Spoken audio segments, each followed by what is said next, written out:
This next exercise is called ShadowBox Transitions. So this is a great exercise for hip mobility, specifically hip internal and hip external rotation. So the way that you're going to perform this exercise is by starting in the seated position with your feet open in front of you. I want you to be upright. I typically recommend holding the hands kind of out in front of you. You can clasp your hands as well.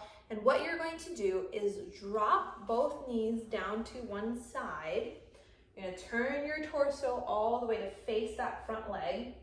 And then you are going to lift both those legs back up and then transition to the other side with that trunk rotation as well. You are going to repeat this as prescribed. You will find yourself kind of scooting along your butt here.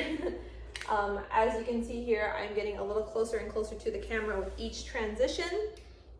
That's totally normal. You'll have to kind of end up scooting backwards to your starting position and continuing on with your repetitions. But that is ShadowBox Transitions.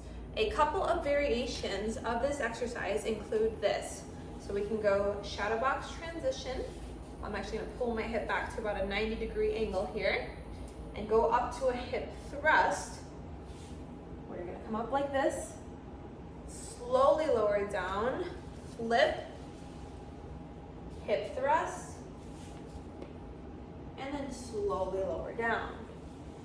So that is a variation or a progression of that exercise.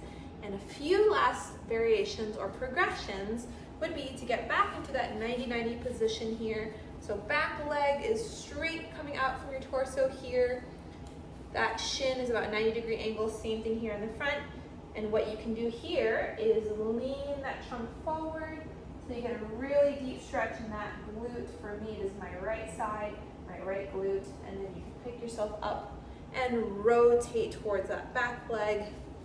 Switch sides and do the same thing where you lean forward. My plant is in the way here, but you're going to lean forward till you get that really deep stretch.